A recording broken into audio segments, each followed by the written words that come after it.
It says that the development for a player or a team is best off when you try to match and train the players 25% under their level, where they can be very comfortable, maybe taking a leading role, leading others, teaching others, and then 50% on their level, where they always compete and feel that they succeed and they don't succeed.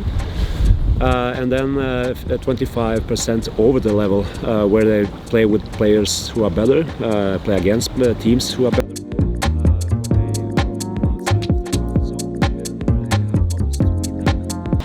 Hey Igor! Hello. Hello! Who are you? Well, I'm Igor, originally from former Yugoslavia. Lived in Norway for 28 years. Grown up here and played handball and worked with handball all my life. And where are we right now? Right now we are in a town called Sandvika, close to Oslo, and it's a small town, but a town that is in an area that's called Bærum, where we have several teams in the highest divisions. Okay. What is your handball background? Well, I started playing handball as very young, 6-7 years old, and I've played handball from 6-7 years to the Premier League. I quit as a player early, in my early 20s, and I've been coaching since I was 18 years old. So I left the playing and went on coaching. What did you like about being a coach? Well, I come from a country where we had to leave because of the war. So to start with, I wanted to work with youth and help them to progress in handball. And then afterwards, in time, I've also coached senior teams on high level, but I've always had some of those younger teams, and I do today too. So I think it's important for me to kind of give something back by working with also younger teams as well as senior teams. Did you make any difference when you coach senior teams and youth teams? Are you a different Igor? Well, as person, no, but in the pedagogics, yes. So I think that every coach should not be a different person. They should not have a mask. They should be themselves, but you have to adapt your present and your way of speaking and way of being if it's youth or older players. What is your what was your highest success, but not in the medal or on the field? Or so what was your personal success story? So what would you tell us? I think that many of my success stories is starting on scratch, starting on something totally new, and then being a part of a big progress. So I've coached several youth teams that have been champions of Norway in both 14 and 16 and 20 years old, and also on the senior level from third division up to the first, and from the first up to the Premier League and so on. So it's about the progress. I think it's not one specific thing, but doing the same thing over again. How do you think is specific from the Norwegian handball? Well, I think the Norwegian handball is specific in its kind of easiness. I think that in Norway, one of the main things is good defense and good goalkeeping, and then counter-attacking, and that's pretty easy compared to having a complicated attack play or a 3-1 defense or something like that. But it's efficient, and the main thing there is the endurance and the physical shape. So I think it's naturally for Norwegians to be in good shape and doing skiing and endurance sports. So I think the big difference between the Scandinavians, or at least Norwegians, and from Balkans, from the former Yugoslavia, that Norwegians really enjoy working physics and endurance, and they understand the meaning of it. They don't skip as much as others do, so they have this advantage on the field. They got this huge intrinsic motivation. Yeah. Is this also a reason why you be maybe another coach here in Norway, or other question? Do you think that you will be another coach here in Norway than you will be when you go back to Yugoslavia? If I go back, if you go down there sometime. But yeah, I think you have to, because of the mentality. I think you have to be much more strict and tough with the players. But while in Norway, I think you have to engage the players in the process, and they have to understand why they do what they do. While in the meantime, I think you do that with players down there, you could easily lose respect maybe, and it's a totally different mentality. So you have to be more strict. Even though that also have been progress the last years or decades, but still it's a different culture. What do you think is the main reason for this culture thing? You told me once about the Janteloven. Janteloven. Yeah. What is it? Well, Janteloven is there was a reporter back in I think 1933 who wrote something in the newspaper, and that was called the Janteloven. And Janteloven is a kind of moral law with originally I think 10 commandments, and then later on he added one more.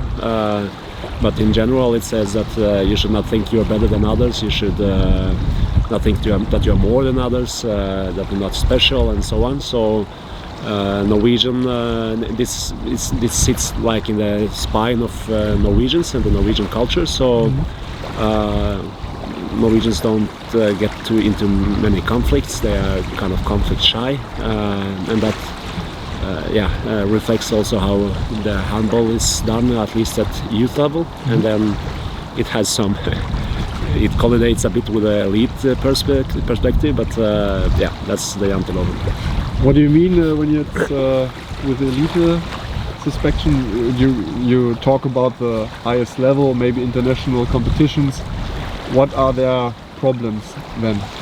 Well, I think the problems is between not the problems, but the difficulties between youth, or the transaction between the youth and the senior players, because all the way up to maybe 16, 18 years old, we don't specialize too much in Norway compared to other places. So we get late development on the players, and then that can be a totally different side of the story than from elite. So I think that we should do it, specialize a bit earlier, like 15, 16 years old, and that should be the kind of second grade or third grade, and learning how to get into the fourth or the fifth grade. So a natural process, but in many cases that doesn't happen, and then youth players who have been everybody who have been playing, and you almost watch the clock, so everybody play every game and so on. When they get this competition aspect like you have in elite, they not prepared for that, and some then quit and lose. We lose them from the handball. So I think that's something you have to train to and start earlier. Okay. One question: can we change the seats? Yeah. Because of the sun. Yes. and the water.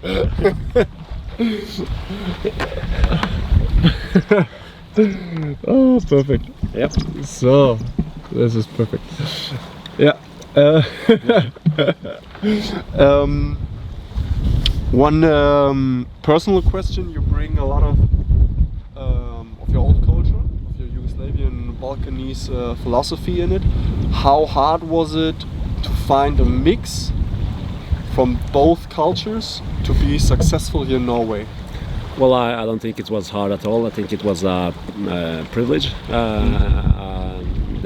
It's only positive, and I actually think that the combination between what can I call the Balkanese handball and the Scandinavian handball is if you get something in the middle, I think you will succeed very good.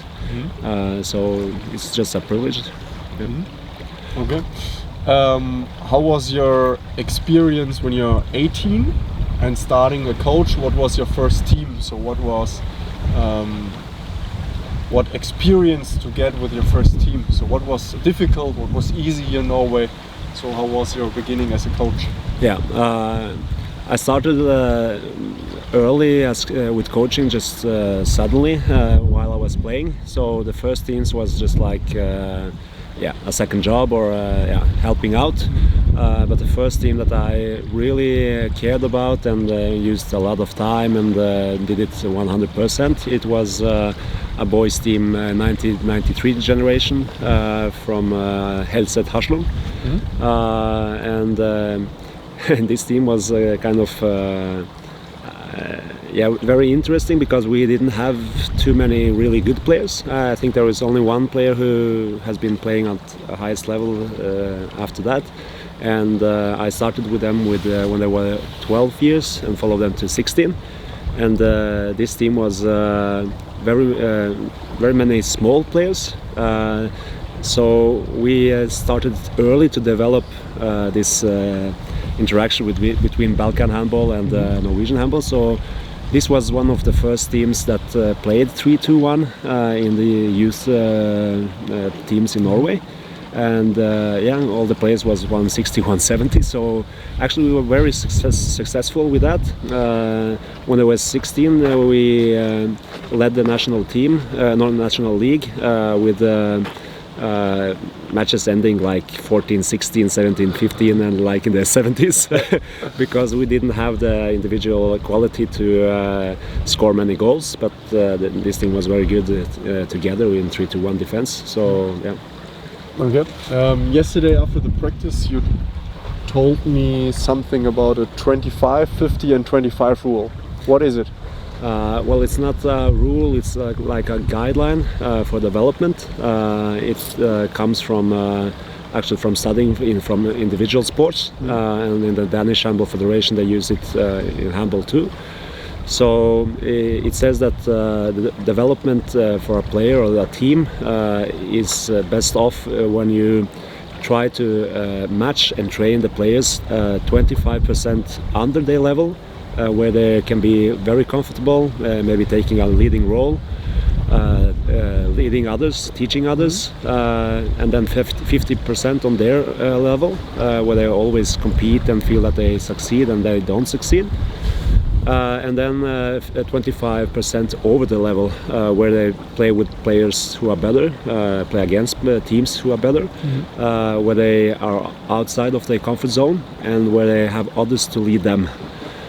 So this is very difficult to measure and make it just like 25, 50, 25, but it has to be something you're eager to do, and if you manage that, you will hit every player better on their level, so that they get the differences they need to develop the best. What is your practical advice to have that in your own team? So when you give an advice to another coach, hey, think about it and use it. How would you say it's easy to work with that rule?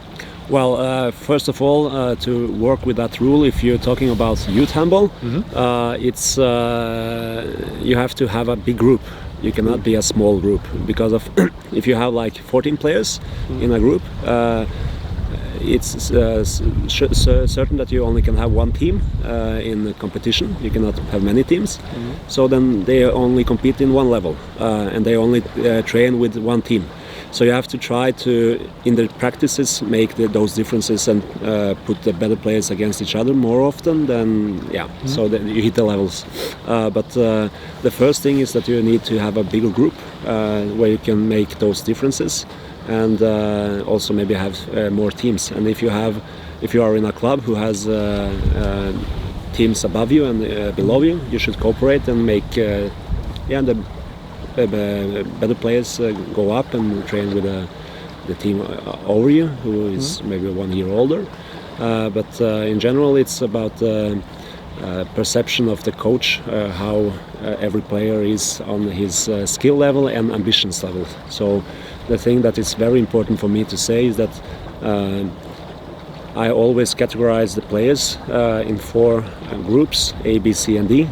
and A players is always the players who has the highest ambitions or ambition level and maybe lower skill level, and then the second group is or the highest is with high ambition and high skill level, and then the second group would be higher ambition level and lower skill level, and then the C is a lower or high skill level but lower ambition, and the D is low ambition level and low skill level. So in youth handball, I think you should always watch for the players who has the ambitions.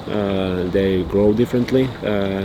They have some physical advantages early in youth that will even out, and if they have not learned to keep training, have a good morale, being loyal to the team, and those things, then yeah, for sure, when they get when they don't succeed, they will fall off, and you want to have those players who are have the ambitions and who can stay in the work. Also, it's typical here in Norway that especially youth players make different sports. So you have also the very important point that if they are not ambitioned, they go to football or they go to skiing, and so I understand that system. How would you say? But there is one thing I have to say there, but because you can have an ambition player who is both ambitious in handball and in football and other sports. And I think, at least I do it that way, as long as they are up to 14, 15 years, I want them to do more sports. So if they're not on the training in handball, that doesn't mean that they don't play on the highest level. But they have to be 100% in what we agree. So if we agree he's going to train 3 times a week handball and 2 times a week football, then he has to do 100% of those 3. If it's 2-2, then he has to do 100% of those 2. I think that when you are young, if you do more sports, finally when you get older, when you choose one sport, from the elite perspective, I think you're better off. So it's not a disadvantage, it is an advantage to do more sports. Okay. One question back to the 25-50-25 rule. Here in Norway, is especially with the schools, it's really typical that they train class 1, class 2, class 3 together. Is this maybe also a way of work with that rule? So a lot of years play together and train together in the schools. Well, actually, this 25-50-25 called rule.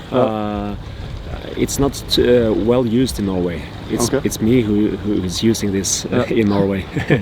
So I think I have had good success with that, and I want to stay with it. And actually, I both did this, made this kind of rule. I called it 20-60-20 to start off, and then later on I made these categorizations A, B, C, and D. And I started with that when I was 18, 19 years old, and some years later after that, then I read about this in the science and so on. So I found science that could back me up with a strategy. So it's not very used in Norway. Actually, it's more used in the clubs that I work for and I work in. Okay. What do you think is one of the most problems here with the youth players in Norway? So where have Norway the most potential in the work with youth players? The biggest problem in Norway is for sure that we don't have too many coaches, and we don't have too many good coaches. So I think maybe 90-95% of the youth players up to age of 14 is coached by parents, and that's very it's like a jeopardy if you have good parents or not in the team, or if they know handball at all. So when the system is like that, it's like Swiss cheese. It's full of holes, and then it's not actually a system. It's a quantity system, and then you're lucky or you're not lucky. So I think that the biggest difficulties in the use of in Norway after handball is that we lose too many players when they get to the teenage And I think that is because of they stop developing. They don't have someone to help them further. When you stop developing, you stop succeeding on the trainings and succeeding in the matches. And so when that stops, I think also the joy stops. And when the joy is away, then you don't play handball. So I think we need more. We should look a bit more to Iceland, where they have professional coaches. A small country like Iceland. So I think that would be a good investment both for handball and for the society to keep the youngsters, the teenagers in the sports and not quitting because they don't feel the development and the joy is not there anymore. Okay, but did you see that there's also a lot of potential, because especially a lot of youth players start really early to play in the senior level here in Norway? Yeah. And then when they think 20, when they are 20 or 21, they go to a foreigner, to another countries and play. Yeah. What do you think is therefore, is it potential or is it a problem that they play really early in the senior level? I think it's both, but the problem is that we don't keep too many players over the age of 22, 23, 24. And that's because of, Norway is an expensive country. Everybody with handball, they also study and work. So when you are finished with 23, 24 years old and you finish your school, then because of the salaries are very good and so on, and you don't get the same salaries in handball, it's more natural to go and work and quit handball. So many players looks like if I don't get abroad before maybe 22, 23, then I finish my studies and then maybe I play handball while I work, but then I go to work. So I think that's a big problem, because in Norway we're very good at giving facilities and everything for the quantity, but not on elite level. Okay, this is a really good fact. I didn't think about it, because of the strong society. There are a lot of more options. Especially when you say sometimes in Germany you say football is a way out of the block. So because it's a huge potential for the finance. That's cool. That's smart. Is there one story about the Norwegian handball you'd like to share with our visitors here, or one experience you would say, okay, this is really typical, specific for Norway? Well, I don't know. Maybe comparing this to the things that we've been talking about, it's a personal experience. I talked to you about it last day. I coached a player whose name is Jonas Buru in a small club called Kolbotn. And this is he was maybe on the verge of making it or breaking it. When he was 16 years old, I started coaching him there, and he was small and skinny and for the most sitting on the bench. He was left-handed, and the next 2 years we worked with him, and he was very had a big commitment to the handball and worked really well. So from being the one who was sitting on the bench, 2 years after that he was the first one to play in the elite for Bekkelaget, and later on he went to Elverum and had 8 successful seasons there, and now he's in he played Champions League there, and now he's in France playing there. So that's a typical Norwegian success story, but again very luckily for him, because I think that kind of players often who are not that determined as he is, but has potential and hasn't had maybe the opportunity to grow in that potential as young, they quit and we lose them. So I think that's a success story. That's a cool story. One last question, because yesterday we talked also about the the hard way for big and long players? Because you told us in the beginning that Norway plays always fast, that especially these tall guys and maybe a little bit slower ones will fall out of the system. But everyone knows that they are really important, especially for back players or pivot maybe. What do you think is it's the reason there, and how you can solve it? Well, it's 25, 20, 50, 25. How do you solve it?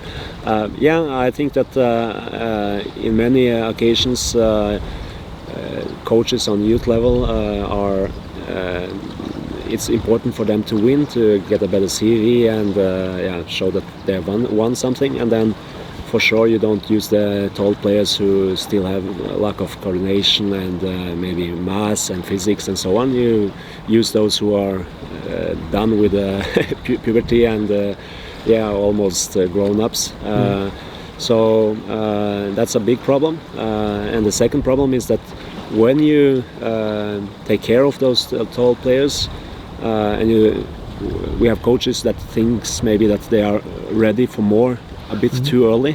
So when they go to the elite clubs, they are maybe 17, 18 years old, and then they suddenly play too much and on too many levels, and then many of them have injuries the first or the early 20s, and then after that they can continue their career 100%. So there are many difficulties with those tall players, but I think that's something we have to cherish and give more time and be patient with.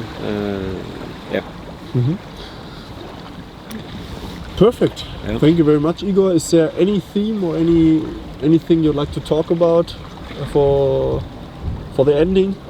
Any specific words? No, I just wish you the best in your journey. I think it's a cool project.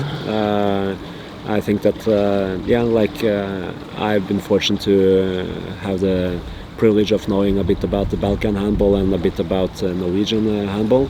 By doing the project you do, if the viewers see the differences between the nations and get new ideas, I think that's just great for handball.